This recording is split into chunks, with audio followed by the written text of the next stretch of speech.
Solapur railway station समोरील परिसरात सोमवारी रात्री संशयित बॅगमुळे एकच खळबळ उडाली। रात्री 7:30च्या सुमारास एका दुकानासमोर बराच वेळ एक बॅग ठेवलेली असल्याचे नागरिकांच्या लक्षात आले। बॅग संशयास्पद वाटल्याने तात्काळ 112 वर फोन करून पोलिसांना माहिती देण्यात आली। घटनेची माहिती मिळताच पोलीस प्रशासन तातडीने घटनास्थळी दाखल झाले। सुरक्षेच्या दृष्टीने परिसराची पाहणी करून बॅग तपासण्यात आली। प्राथमिक तपासात बॅगेत कपडे, पावडर आणि इतर साहित्य आढळून आले। काही काळासाठी या बॅगेत बॉम्ब असल्याची अफवा पसरली होती, मात्र तपासानंतर त्यामध्ये कोणतेही स्फोटक साहित्य नसल्याचे स्पष्ट झाले। सदर बॅग कोणाची आहे आणि ती तिथे कशी आली याचा शोध पोलीस घेत असून पुढील तपास सुरू आहे। या घटनेनंतर परिसरात काही काळ तणावाचे वातावरण निर्माण झाले होते।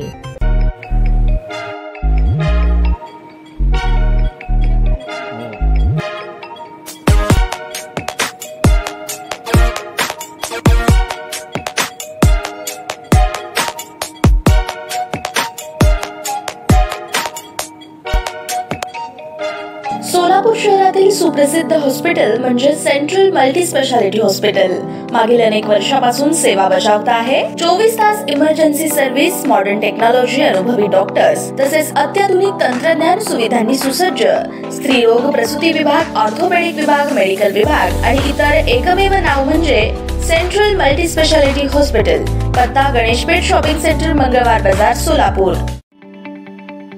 ताज्या बातम्या पाहण्यासाठी प्राईम महाराष्ट्र न्यूज चॅनलला सबस्क्राइब करा।